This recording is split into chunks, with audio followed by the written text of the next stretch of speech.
Ada enaknya nggak jadi wali kota? Jadi wali kota itu enak. Kalau kita jadi masyarakat biasa, jadi pengusaha itu memang ya enak gitu ya. Kita bebas apa segala macam. Tapi jadi wali kota itu lebih enak. Ya. Kita bisa lebih banyak membantu orang. Umpamanya kita mau mengurangi kemiskinan, kita bisa intervensi pakai APBD. Tapi kalau jadi pengusaha kan nggak bisa. Ya. Itu tadi enaknya. Nggak enaknya ada nggak?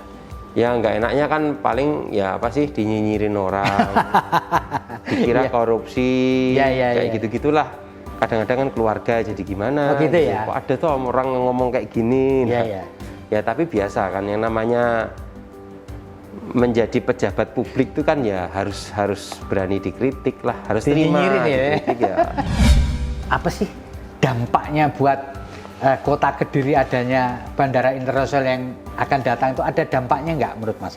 Secara keilmuan pasti ekonomi dampaknya. Ada ekonomi, ada keramaian, ada macam-macam. Tapi yang paling penting dari semuanya itu, Pemda harus mempersiapkan sumber daya manusianya. Karena biasanya kalau ada suatu daerah yang bertumbuh dengan cepat, lalu ini tidak ada sumber daya manusianya, maka daerah tersebut hanya menjadi penontonnya saja.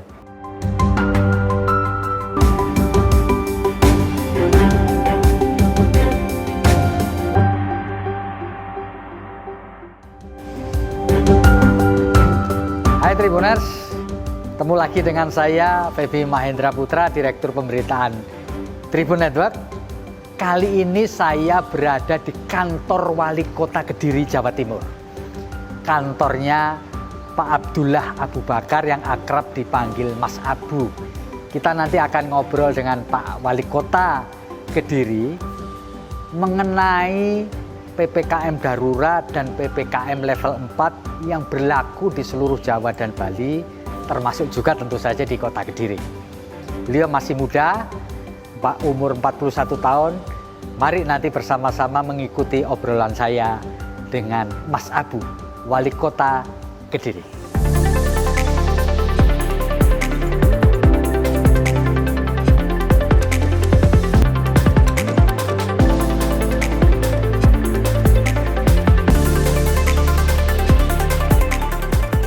Abdullah Abu Bakar merupakan pria kelahiran Kediri yang kini menjabat sebagai Wali Kota Kediri sejak 2014.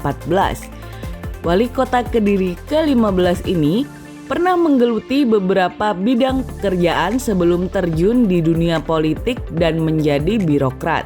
Wali kota yang akrab disapa Mas Abu tersebut pernah menjalani karir sebagai marketing freelance credit card di salah satu bank pada 2002-2003. Kemampuan dalam bidang marketing ternyata mampu mengantarkannya untuk berkarir dalam bidang yang serupa di tahun selanjutnya. Kala itu ia bekerja di Fresco Digital Photography dan berhasil naik jabatan di level manajer hingga sekarang. Tak hanya cakap dalam karirnya, Abdullah Abu Bakar juga memiliki jiwa pengusaha. Terbukti dari kegiatannya memperjualbelikan bahan baku produksi sampai saat ini. Saya sekarang sudah sampai di ruang kerja Pak Wali Kota Kediri di Provinsi Jawa Timur, Pak Abdullah Abu Bakar, Sarjana Ekonomi. Saya akan sapa beliau. Assalamualaikum Pak Wali Kota. Waalaikumsalam warahmatullahi wabarakatuh. Terima kasih atas kedatangannya Pak Feby. Terima kasih Pak Wali. Pak Wali, boleh dong cerita sedikit ya bahwa kita sekarang ini beberapa waktu yang lalu setelah Lebaran kita memasuki PPKM darurat di seluruh Pulau Jawa dan Bali. Dan kebetulan Kediri termasuk juga lah pada saat ini. Pak Wali bisa cerita nggak selama masa PPKM darurat itu apa yang terjadi di wilayah Kota Kediri, terutama bed of rate-nya di rumah sakit yang ada di kota ini, Pak Wali. Silakan, Pak. Iya. Jadi waktu PPKM darurat ini sebenarnya di awal-awal tuh kami masih baik-baik saja gitu. Jadi 2 kasusnya, lalu 0, lalu 5, lalu 0 lagi. Tapi beberapa hari setelah PPKM, mungkin tepatnya semingguan gitu, itu ternyata kasusnya langsung eksponensial gitu ya, langsung 50, langsung 100, 120. Jadi ya kami jujur aja sempat kaget, tapi memang sudah kita prediksi bahwa kita melihat kasus baru di India yang sedemikian rupa. Ya. Lalu ada mutasi virus yang dinamakan Delta, Delta varian ya, Pak, Delta ya, itu, betul. ya itu akhirnya membuat kami lebih ini ya, menghidupkan tempat-tempat yang sudah tidak kita gunakan tuh kita hidupkan lagi. Maksudnya untuk rumah sakit ya? Untuk tadinya kan rumah sakit kan sudah mulai kendor tuh. Ya. Lalu kita push lagi, ayo sekarang disiapin dulu nih banyak yang seperti ini. Ternyata memang benar. Nggak lama dari situ memang bornya itu jadi meningkat semuanya dan bahkan ada yang nunggu di depan UGD lah, ada 25 orang, ada yang meninggal, ada yang waduh. Jadi kita memang puyeng nggak karu-karuan gitu ya. Tapi alhamdulillah kita bisa sesegera mungkin mengendalikan. Yang menjadi kekhawatiran utama kemarin adalah oksigen saja sih. Oksigen ya. Jadi oksigen itu memang kita cukup khawatir karena memang persediaannya tahu-tahu langsung menipis sekali gitu. Dan itu sempat berlalu 2 minggu gitu. Ya, ya. Jadi setiap hari kita tanya oksigen belum datang, gimana caranya supaya datang? Kita kawal pakai mobil polisi dari Gresik ke sini. Itu oksigen cair itu. Ya. Lalu kita minta tolong ke ada salah satu supplier oksigen di sini yang kebetulan dulu sebelum pandemi ini mereka cuma melayani industri, kita jadikan untuk melayani kesehatan. Jadi gitu. Pak Wali, ketika bornya tinggi ya rumah sakit di Kota Kediri, apa yang Pak Wali rasakan waktu itu? Bingung, stres, atau bahkan mengurangi waktu tidur Pak Wali waktu itu? Oh, kita waktu itu memang saya sempat hampir membuat surat kalau ada rumah sakit yang tidak menyediakan tempat atau ruang isolasi akan kita tarik izinnya. Gitu ya. Sampai sempat seperti itu karena Tapi memang belum sempat ya Pak. Surat itu sudah kata-kata itu sudah saya munculkan sudah ini dan sudah disampaikan oleh Dinas Kesehatan. Karena dulu kita menyampaikan itu mereka tetap kita nggak bisa nih nyediain tempat untuk isolasi, seperti itu. Sekarang ya mau nggak mau setiap rumah sakit harus ada gitu. Ternyata benar ibu hamil ada yang kena, lalu juga ya ada aja orang yang kena itu. Kalau Pak Wali boleh cerita gitu tingkat kepatuhan warga Kota Kediri terhadap protokol kesehatan, terhadap rule of the game di PPKM itu seberapa Pak tingkatnya? Tingkat kepatuhannya 70%. 70% ya? Tinggi di Kediri. Di Kediri ya. Tinggi ya? Bahkan mungkin bisa lebih. Ya kadang-kadang yang memang agak susah itu memang yang suka nongkrong. Itu agak susah memang. Didatengin, bubar, nanti balik lagi gitu ya? Balik lagi kayak gitu. Tapi sepanjang Pak Wali ketahui, warga Kota Kediri itu masih ada nggak yang tidak percaya bahwa COVID ini sebenarnya benar-benar ada? Ya, waktu pertama kali saya berkomunikasi dengan komunitas-komunitas, bahkan ke sahabat teman saya, ada juga ke keluarga saya, memang di awal-awal tuh kayak nggak percaya bahwa COVID itu ada gitu ya. Sepertinya orang ya setiap tahun ya mati, ada aja yang mati gitu. Tapi ternyata setelah PPKM Mikro ini dampaknya sangat terasa sekali. Yang biasanya kita mendistribusikan vaksin itu susah menjadi gampang. Lalu yang biasanya orang yang nggak percaya, jadi mau pakai masker, jadi macam-macam lah. Karena memang kebetulan kemarin banyak sekali yang kena, bahkan keluarganya pun juga ada yang meninggal. Contoh ibunya meninggal, kakaknya meninggal, adiknya meninggal. Jadi itu bisa menjadi, ya itu akhirnya menjadi, bukan bisa menjadi, tapi akhirnya menjadi pelajaran yang berharga bagi kita semua bahwa COVID ini memang ada. Walaupun sebagian orang mengatakan bahwa COVID itu virus buatan atau ini mungkin ya berita-berita yang beredar seperti itu, tapi ya memang realitanya ada dan harus kita hadapi di dunia. Dulu saya sering dimaki-maki, terus gimana ini caranya kita masalah perekonomian ini dan segala macam, ya gimana ini di dunia tuh semuanya sama seperti ini. Nah artinya ya kita harus survive bersama-sama, siapa yang mampu membantu yang lemah. Jadi seperti itu. Mas Abu, sepanjang Mas Abu mengalami PPKM atau mengurus PPKM darurat, ada nggak cerita yang unik yang Mas Abu alami terkait dengan masyarakat, terkait dengan rumah sakit, terkait dengan oksigen, bahkan terkait dengan vaksinasi kali? Ya banyak sekali ya, cuman Ya. cuman gimana ya, kadang-kadang ada yang ini juga, maksudnya sudah tahu mereka kena tapi tetap nggak mau diisolasi terpusat gitu kan, padahal rumahnya sudah nggak layak gitu. Ya. Kadang-kadang ini munculnya dari anaknya gitu. Kamu, ya saya bilang, kamu cobalah jangan egois, saya bilang gitu. Kita lihat ini orang tuamu sudah sepuh, punya komorbid gula, kamu positif, bahkan PCR-nya ini adalah positif, ya kamu harus ke tempat isolasi terpusat supaya kamu nggak nulari di keluargamu ini yang satu rumah, karena saya lihat kamar mandinya kebetulan satu. Ya. Ya jadi seperti itu.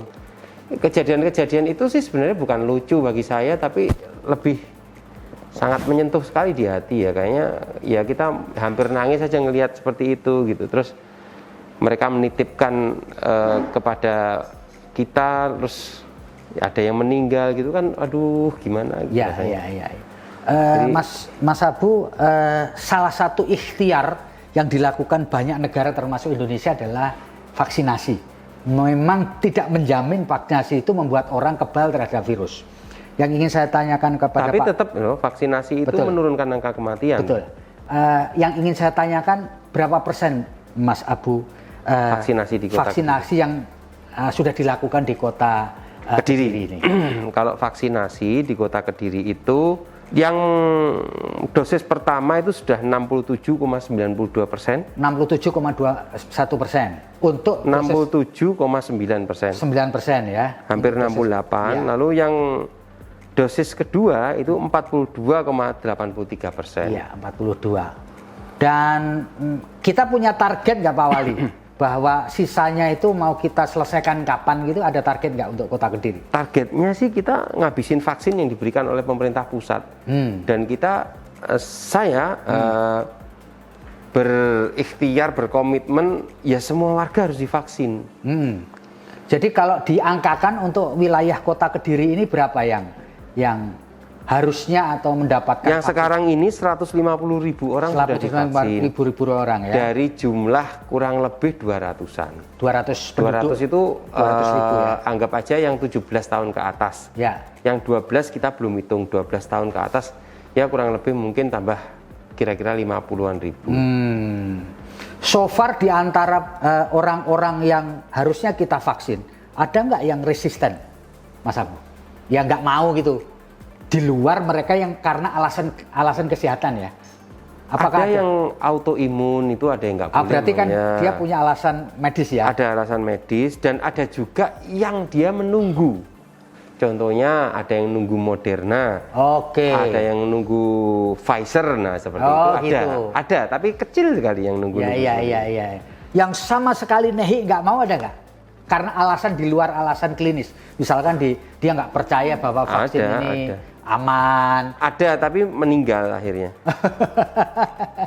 Ada. Ada, jadi pernah cerita begini dia, saya ajak untuk vaksin karena lansia nggak mau. Karena alasannya dia sudah nggak pernah keluar rumah. Iya. Tapi saya bilang, loh walaupun jenengan sudah nggak keluar rumah, tapi putra-putranya kan tetap keluar rumah bekerja, tetap bertemu. Lah akhirnya kan itu kan juga jadi masalah gitu kan. Ya. Lah sedangkan lansia-lansia yang sudah kita vaksin ada yang kena, tapi sembuh gitu loh. Iya. Ada yang kena tapi sembuh dan beliau-beliau tuh ada yang punya komorbid banyak gitu. Jadi bahwa vaksin ini sangat membantu sekali bagi kami. Iya. Bagi pemerintah Kota Kediri ini, terus bagi warga kita ya sangat membantu. Mas Abu, di luar faktor kesehatan,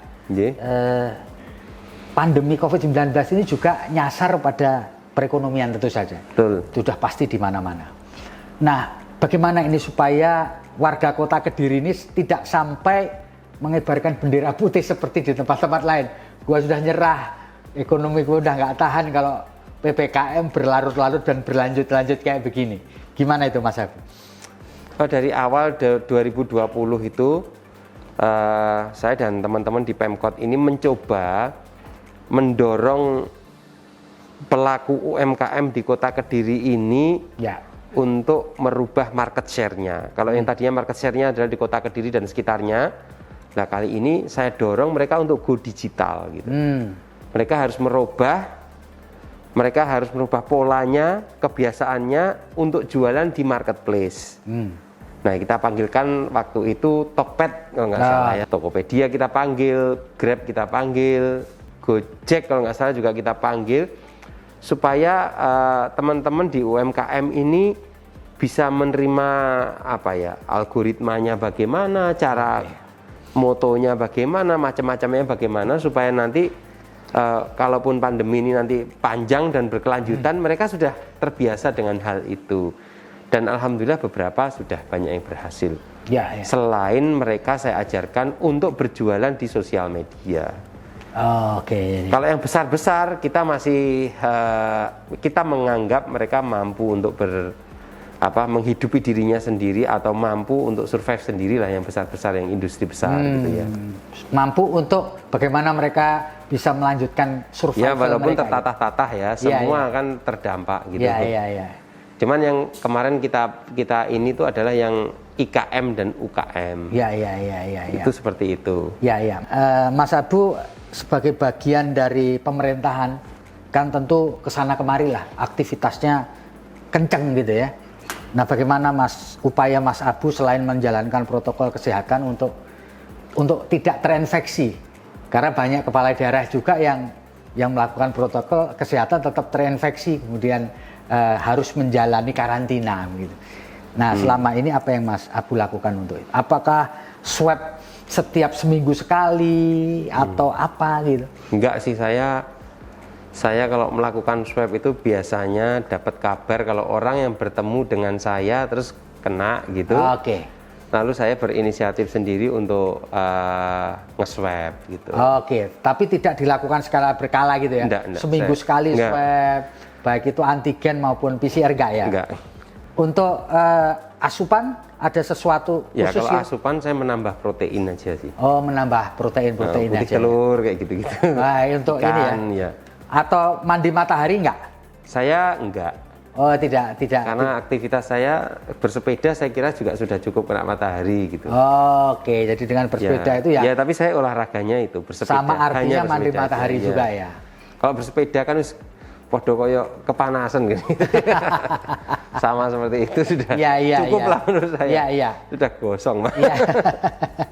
Mas Abu, di antara saudara, kerabat, kenalan, sahabat dekat, ada nggak yang terinfeksi oleh COVID-19 sampai menimbulkan sesuatu yang sifatnya fatal sampai pada kematian, ada nggak?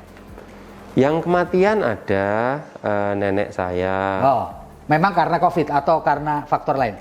Iya, COVID. Oke. COVID. Sudah agak baikan, keluar dari ICU, besoknya ini lagi masuk ICU lagi. Di rumah sakit sini kehabisan, harus ngantri ke rumah sakit lain untuk mencari ICU sampai seperti itu. Oh, sempat. Dan akhirnya sempat beberapa hari dirawat, ya tetap aja meninggal. Itu ketika PPKM darurat ya? Iya. Atau sebelumnya? Ya, beberapa minggu yang lalu. Oh, semingguan yang lalu. Oke. Ya, seperti itu. Terus juga teman-teman yang dekat-dekat itu juga sama. Juga banyak yang tidak percaya, tahu-tahu ada yang meninggal, ada yang ini. Nah, seperti itu. Ya. Tapi untungnya saya selalu kepada teman-teman saya yang saya kenal, kalau ada apa-apa saya suruh ngubungin saya. Gitu. Ya. Kalau umpamanya, waduh ternyata kok ada kayak gini di keluarganya, nah ngubungin gitu. Oke. Terus saya bisa bantu apa kan gitu. Terus adik kelas saya juga demikian, sampai sekarang adik kelas saya, tapi bukan di sini ya, tapi saya mencarikan plasma konvalesennya juga. Nah, itu sampai masih pakai oksigen juga sampai sekarang ini. Jadi memang ya di luar nalar kita, padahal dia masih muda sekali gitu. Ya. Di wilayah Kediri nih bakal ada bandara internasional. Ya.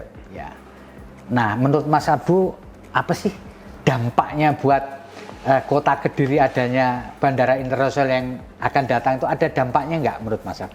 Ya, kalau secara ini ya, secara keilmuan pasti ekonomi dampaknya. Ya.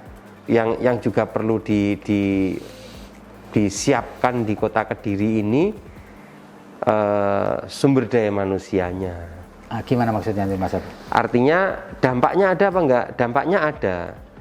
Ada ekonomi, ada keramaian, ada macam-macam. Tapi yang paling penting dari semuanya itu, Pemda harus mempersiapkan sumber daya manusianya. Menurut saya itu. Ya. Supaya ada trickle down efeknya gitu ya. Ya, ada multiplier effect yang bisa didapatkan oleh masyarakat Kota Kediri.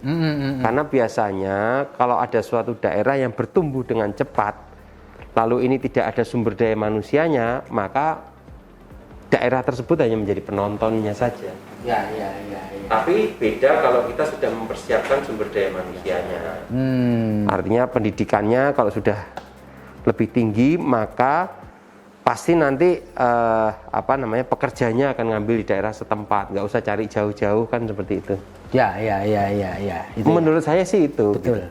Nah, kalau ini ada juga proyek-proyek yang berstandar nasional ya, kayak jalur Ringkal Wilis, lalu kemudian jalur Lingkal Selatan. Nah, yang juga punya akses ke kota ini tentu saja. Buat Mas Abu, apakah ada juga ini efeknya kepada warga Kota Kediri, terutama di bidang perekonomian dan meningkatkan hajat hidup atau kelayaan hidup warga Kota Kediri? Ya, jalur Lingkal Wilis itu kan sebenarnya menghubungkan antara pariwisata satu ke pariwisata yang lainnya supaya mudah dijangkau. Ya. Nah, kebetulan di Kota Kediri ini untuk pariwisatanya itu tidak terlalu kuat. Ya. Jadi kita hanya di kota ini adalah pendukung sektor pariwisata. Ya. Mengapa demikian? Ada hotel, ada tempat nongkrong, ada. Nah, salah satu yang kita lakukan di Kota Kediri ini membuat Kota Kediri ini semakin homey, semakin nyaman, semakin enak, semakin cozy gitu. Orang nongkrong enak. Lalu ada apa-apa aja di Kediri, mau beli ini ada, mau beli itu ada. Dan yang paling penting juga yang harus kita jaga adalah supaya orang mau berkunjung ke sini, inflasinya juga harus jaga. Gitu ya, betul. Supaya orang ke sini tuh enak tuh, di sana murah-murah. Ya, gitu. Betul. Biasanya orang kalau murah ini itu sebagai salah satu pemikat orang untuk datang gitu. Ya. Itu ya. Jadi Kota Kediri sendiri karena tujuan wisatanya tidak banyak, dia menjadi support ya. Dari wilayah itu. Misalkan orang boleh berwisata ke Kabupaten Kediri atau Trenggalek, nginepnya di sini, makannya di sini. Makannya di Kediri, belanjanya di Kediri, kira-kira gitu. Juga di sini kan oke juga tuh. Ya. Jadi kita memang tidak bisa mengambil seluruh bagian, tapi kita ngambil sedikit-sedikit aja bagiannya, kita supportingnya aja lah untuk ini gitu. Ya. Mas Abu, satu di antara PR terbesar yang ada di hampir semua pemerintah daerah itu adalah menjaga good governance, tata kelola yang baik. Kenapa? Karena data menunjukkan lebih dari 300 kepala daerah itu harus berurusan dengan KPK. Nah, yang ingin saya tanyakan Mas Abu, bagaimana menjaga supaya Anda sendiri dan teman-teman yang ada di lingkungan pemerintah Kota Kediri ini kalau bisa nggak ada urusan lah sama 3 huruf itu. Gimana Mas Abu? Yang pertama, menjalankan aturan yang sudah berlaku. Yang kedua, membuat sistem yang terkoneksi dengan baik. Gitu ya. Dan sistem itu sudah tidak bisa dikendalikan oleh siapapun. Umpamanya saya gitu, saya nggak boleh nih bisa memenangkan proyek di situ itu. Proyek-proyek yang dimasukkan ke lelang itu nggak boleh. Jadi sistemnya harus benar dulu. Kan biasanya kan proyek-proyek, nah seperti itu, nah itu nggak boleh. Jadi sistemnya harus bagus dulu, dan sistem itu harus tersertifikasi dengan LKPP, dengan KPK terkoneksi. Jadi siapapun mau intervensi ya nanti urusannya dengan itu gitu. Ya itu yang kita lakukan di sini gitu. Memanfaatkan teknologi 4.0 nggak Mbak? Ya, teknologi informasi, tentu kita membuat sistem-sistem dengan itu gitu. Sama lah. Dengan mungkin sama daerah-daerah lain sama juga, cuman kita sebenarnya sudah lebih awal menggunakan itu sehingga paling tidak kita bisa mengurangi lah. Mengurangi sampai ya bener-bener ya sudah nol, ini nggak bisa diapa-apain, ini memang uang negara gitu. Ya. Itu jadi yang kita lakukan di Kota Kediri selama saya menjabat ya itu. Saya selalu mengingatkan kepada teman-teman ya untuk menjaga itu ya. Sistem apa memang berat waktu awal-awal membangun, bagi saya, bagi teman-teman itu berat. Pasti ada yang mengira ini harus begini nih, harus begitu, harus banyak yang ikut intervensi. Cuman ya alhamdulillah sampai sekarang ya masih berjalan dengan baik. Ya. Kalau boleh saya tanya pertanyaan sederhana ini, sebagai wali kota ini enaknya apa sih Mas Ayu? Ada enaknya nggak jadi wali kota ini? Pasti ada ya. Buktinya banyak orang kepingin. Enak kok. Enak ya? Jadi wali kota tuh enak. Tapi enaknya apa Mas Abu kira-kira kalau bisa dijelaskan dengan lebih rinci ya, lagi? Enaknya kan, enaknya kalau kita jadi masyarakat biasa, jadi pengusaha itu memang ya memang enak gitu ya. Kita bebas apa segala macam. Tapi jadi wali kota itu lebih enak. Ya. Lebih enaknya adalah kita bisa lebih banyak membantu orang. Umpamanya kita mau mengurangi kemiskinan, kita bisa intervensi pakai APBD. Tapi kalau jadi pengusaha kan nggak bisa. Ya. Itu kita mau meningkatkan taraf hidup pendidikan masyarakatnya. Jadi supaya pendidikan di Kota Kediri ini rata-ratanya menjadi SMA atau S1 gitu ya. Umpamanya kalau di rata-rata penduduk Kota Kediri ini S1. Nah, gitu itu bisa kita bisa intervensi di situ. Jadi bisa mempengaruhi perkembangan masyarakat secara langsung ya. Iya, tapi dengan APBD ya. Kita buat programnya. Umpamanya kita mau bangun kampung-kampung, itu kita bisa. Ya. Saya sudah membuktikan itu dengan program namanya Prodamas. Saya dulu ngelihat kampung-kampung ini kan semua bayar tuh, bayar pajak PBB, bayar semuanya bayar mereka, tapi nggak pernah dibangun, nggak pernah disentuh. Gangnya tetap becek aja. Sekarang saya kasih mereka anggaran untuk membangun kampungnya masing-masing. Setiap RT itu? Setiap RT? Iya. Setiap RT berapa, Mas? 100 sekarang. 100 ya? Lumayan ya? 100 juta. Besar, Pak. Bukan lumayan itu. Itu supaya akuntabilitasnya bisa dijaga gimana itu, Pak, Mas Wali? Ya, megang uang 100 juta ini enggak, yang megang kelurahan. Oh, kelurahan ya. Yang megang kelurahan, yang bikin perencanaannya mereka butuhnya apa saja. Nanti dijalankan bareng-bareng. Jadi pemberdayaan masyarakatnya berjalan ya. Iya. Itu tadi enaknya. Nggak enaknya ada nggak, Mas Abu? Ya nggak enaknya kan paling ya apa sih, dinyinyirin orang, dikira korupsi, kayak gitu-gitulah. Banyak hal-hal yang kadang-kadang itu ya jadi ini ya, jadi permasalahan. Kadang-kadang kan keluarga jadi gimana gitu ya? Kok ada tuh orang ngomong kayak gini. Ya tapi biasa kan, yang namanya menjadi pejabat publik itu kan ya harus berani dikritik lah, harus terima dikritik ya. Ya menurut saya masih wajar, lazim, nggak apa-apa lah. Tapi di antara yang nyinyir itu ada nggak yang membekas di hati Mas Abu, ini kurang ajar bener nih yang ini nih gitu. Lah kalau sudah menjadi pejabat publik ya udah biarin aja. Masalah nanti kan urusannya kan beda lagi dengan yang buat hidup nanti kan. Kalau benar ya saya yang berdosa. Kalau salah nanti kan ya lumayan tuh kan. Jadi bisa. Jadi nggak boleh baper gitu ya? Ya udah biarin aja. Baper tuh boleh sehari 2 hari gitu aja boleh. Tapi setelah itu ya sudah. Iya. Biarin aja. Kalau saya sih seperti itu. Saya sih mencoba sebenarnya berkomunikasi dengan siapapun tuh sudah mencoba. Cuman 1-2 pasti ada yang yang seperti itu. Ini apa ada. Oke, Mas Abu, ngobrol kita ini pasti akan ditonton orang di seluruh Indonesia, orang-orang Kediri, bukan hanya orang Kediri tapi di perantauan juga. Tentu mereka kepingin tahu juga riwayat hidup singkat dari Mas Abu lah. Boleh cerita dong, lahir di mana, SD-nya di mana, SMP di mana, lalu karirnya sebelum jadi wali kota Kediri ini apa? Mau nggak Mas? Saya ini lahir di Kediri, lalu saya dibawa oleh bapak ibu saya ke Solo karena bapak saya itu adalah orang Solo. Nah, akhirnya saya besar di sana sampai tahun 90. Jadi ayah saya SD, meninggal. SMP di Solo? Bukan, hanya SD saja. SD di Solo? SD di Solo itu belum rampung, terus saya sudah pindah ke Kediri sini. Ditarik sama simbah karena ibu kan sudah janda tuh. Ya. Biasanya kalau janda itu kan banyak disuitin orang, Ya. sweet atau apa gimana gitu mungkin. Terus saya ditarik sama mbah saya ke Kediri.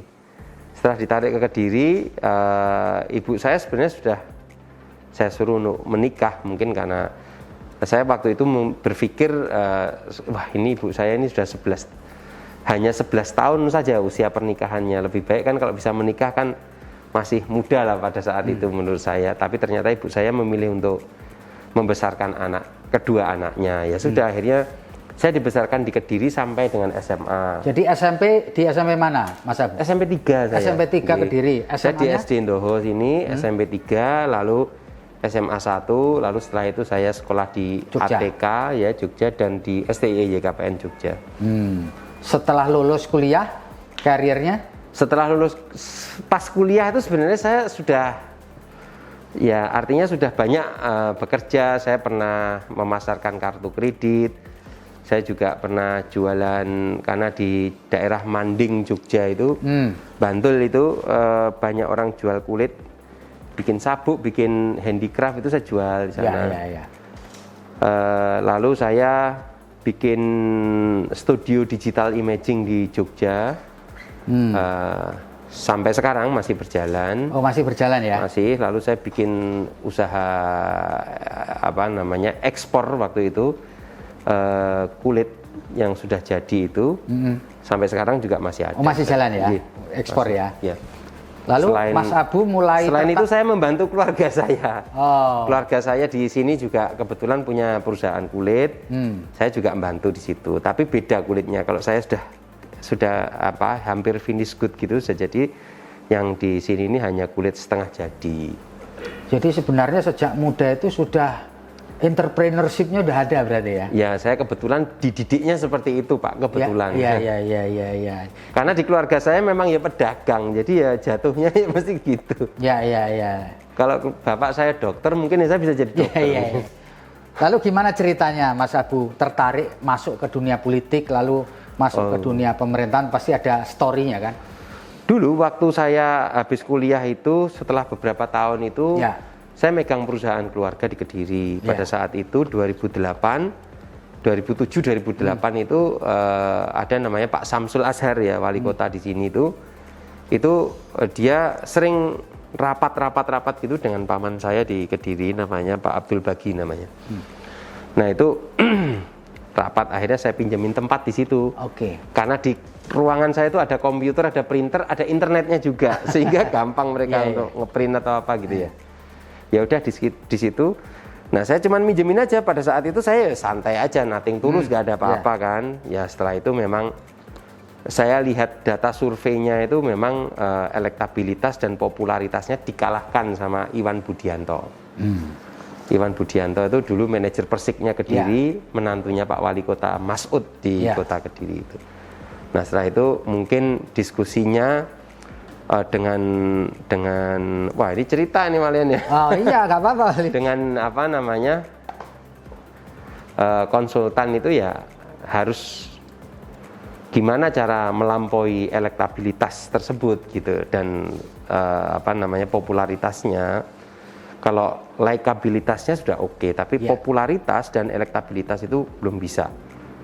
Nah, salah satu caranya harus mencari tokoh muda. Pada saat itu memang bermunculan tokoh-tokoh muda. Oke. Akhirnya dipilihlah saya. Oke. Dan itu pun saya masih belum oke, karena saya ngerasa belum nih. Saya ini apa gitu kan. Iya. Di pemerintahan Jadi juga ya pada waktu itu ya. Iya, Pak. Ibaratnya ke Pemkot aja juga kita waduh, ke Pemkot aja kita belum pernah kalau mau ya seperti itu. Tapi kan ya memang semua itu bisa dipelajari, dan memang kebetulan di kampus pun saya juga belajar ekonomi. Jadi akhirnya ya saya berkomitmen untuk membangun ekonomi kepada Pak Samsul. Ya udah Pak, kalau gitu saya pegang bagian ekonominya aja. Nanti masalah perekonomian biar saya yang diskusi, yang lain-lain mungkin saya bisa bantu apa. Ya. Jadi ya sekedar itu saja. Dari situ ya ibu saya juga akhirnya ya coba istikharah dulu gitu. Oh gitu ya. Biasalah. Lah masuklah sudah ke politik. Sudah mulai terjun. Iya, tapi kalau masuk ke politiknya sudah lama sih, sering ngumpul sama teman-teman di Partai Amanat Nasional dulu saya. Ya. Itu ceritanya ya. Jadi ceritanya begitu. Dan ke depan masih punya keinginan untuk menggeluti politik atau cukup setelah sampai menyelesaikan periode wali kota ini atau bagaimana? Ya, saya pengen menjadi orang yang bermanfaat bagi orang lain aja. Tapi artinya bisa lewat jalur politik, bisa lewat jalur lain ya? Iya, tapi kalau mau lebih besar memang lewatnya kalau di Indonesia hanya di jalur politik. Iya. Tapi memang di jalur politik ini dinamikanya memang luar biasa ya? Ya pasti ada dinamika dimanapun saja. Iya. Bukan hanya di politik, di wartawan juga, di perusahaan juga, dimanapun juga tuh ya dinamikanya pasti seperti itu. Iya. Di keluarga gimana? Bisa cerita dong keluarga? Keluarga istri, anak masih umur berapa sekarang lagi? Apakah di antara mereka nanti ada yang dididik menjadi entrepreneur juga? Gitu? Ya, anak saya masih kecil-kecil kebetulan. Ya. Anak saya masih umur 7 tahun, umur 6 tahun, umur 4 laki, tahun. Perempuan, Pak Wali? Perempuan, laki, perempuan. Oh, perempuan, laki, perempuan. Jadi lakinya cuma satu? Iya. Iya. Masih kecil-kecil ya? Ya, masih kecil-kecil. Iya. Belum kelihatan juga mereka nanti tertarik di dunia entrepreneur atau dunia politik. Masih belum sih. Masih belum kelihatan ya. Belum. Mas Abu. Nah, Mas Abu, ini pertanyaan pamungkas saya. Sepanjang mendapatkan amanah sebagai wali kota Kediri, pengalaman apa yang paling tidak bisa Mas Abu lupakan selama memimpin kota ini? Mulai dari awal sampai sekarang maksud saya. Iya. Pengalaman yang tidak saya dapatkan di tempat lain itu, ini percaya nggak percaya tapi ya. Karena saya sudah berkomitmen pada diri saya akan membuat program yang baik, lalu akan membantu masyarakat. Ya saya seperti di-guidance oleh Tuhan aja gitu. Oh gitu ya. Pengalaman saya seperti itu. Oke. Jadi ya saya mau ini nanti dulu lah, ini jangan dulu, ternyata kayak gini bener. Oh gitu. Jadi saya jadi punya feeling nggak dulu lah ini gitu dulu ya. aja ya. Seperti punya feeling seperti itu. Ya, nah sehingga ya menurut saya sih itu ya bagus lah. Dan saya akan tapi tentu dengan perhitungan yang tepat ya Pak ya, bukan dengan ngawur gitu enggak. Jadi saya seperti itu. Itu pengalamannya. Jadi menjadi punya pengalaman seperti itu. Kalau pengalaman yang ini sih ya banyak Pak. Artinya ini nanti bakalnya kayak gini ya, kejadian benar. Wah ini bakalnya kayak gini, ini kejadian benar. Ya. Wah ini nanti ini, nah betul kayak gitu. Ya itu ya. Wah ini nanti bakalnya orang ini kayak nipu nih ya, betul. Nah kayak gitu itu banyak sekali kalau yang seperti itu. Cuman yang saya masih heran tuh ya, saya banyak sekali diperingatkan oleh Tuhan bahwa jangan seperti ini kayak gini, ya secara langsung maupun secara tidak langsung gitu. Sehingga Pak ya, saya bingung menjelaskan dengan kata-kata. Ya mungkin ini adalah doa dari saya, doa dari masyarakat saya. Karena saya terbuka juga sama masyarakat, apa yang maunya dia. Memang tidak semuanya bisa saya bantu. Ya. Tapi yang secara prosedur dengan benar semuanya itu bisa kita bantu. Ya. Termasuk ada anak yatim, ada anak ini kita sekolahkan, kita mencari anak-anak itu. Nah sehingga ya bisalah. Insya Allah bisa. Ini kayaknya susah tapi ternyata bisa. Ini kayaknya bisa. Seperti dimudahkan dalam mengambil kebijakan. Ya. Mas Abu, kita tidak tahu kesulitan ini, pandemi ini akan berakhir kapan. Betul. Ya? Oleh karena itu, mohon bisa menyampaikan closing statement ya, pernyataan penutup baik buat warga Kediri yang ada di kota Kediri maupun orang-orang lain yang nanti akan menonton tayangan kita. Silahkan kalau ingin menyampaikan susah nih kalau closing statement nih. Jadi menurut saya sekarang ini karena pandeminya ini kita kan nggak tahu nih berakhirnya kapan. Jadi saya harap bersabar dan kita memiliki perasaan, memiliki pemahaman yang ya sama lah, karena ini dunia gitu pandemi. Nah, terkait masalah perekonomian bagaimana, ya kita harus siap bahwa nanti kalau ada kehidupan new normal ya new normal itu ya kita ya mungkin ya beberapa tahun sampai ke depan mungkin pakai masker, pakai ini, kita saling menjaga, itu ini nanti akan meningkatkan perekonomian. Saya perhatikan setiap penurunan angka kasusnya itu disertai juga kenaikan ekonomi. Oke. Jadi di Kediri ini kelihatan nih, kalau angkanya kasus menurun, ekonominya pasti naik. Menggeliat lagi ya. Menggeliat lagi. Nah, ini harus kita jaga. Kalau naik, boleh naik, tapi jangan berkerumun. Harus pakai masker, prokesnya dijaga beneran. Nah, ini yang bisa kita survive itu ke depan tuh seperti itu. Nah, ini harus kita jaga. Dan yang terakhir adalah semua upaya, usaha, pemikiran yang sudah dilakukan oleh pemerintah pusat, masyarakat, ini sudah dilakukan semua. Tinggal kita berdoa kepada Allah Subhanahu wa taala, Tuhan kita, supaya minta dicabut lah pandeminya. Semua harus berdoa ini. Nggak bisa kalau nggak berdoa. Oke. Selain pemerintah mengupayakan masifnya vaksin, pengobatan gratis pada COVID, nah itu kita juga harus berdoa menurut saya. Oke. Itu ya Pak Wali ya. Itu ya Pak. Baiklah Tribuners, kita sudah sampai di penghujung ngobrol kita dengan Pak Wali Kota Kediri, Jawa Timur, Mas Abdullah Abu Bakar, alias yang sering dipanggil Mas Abu. Terima kasih Mas Abu atas ngobrol kita. Semoga ini berguna dan dapat menginspirasi kita semua. Saya Feby Mahendra Putra, undur diri.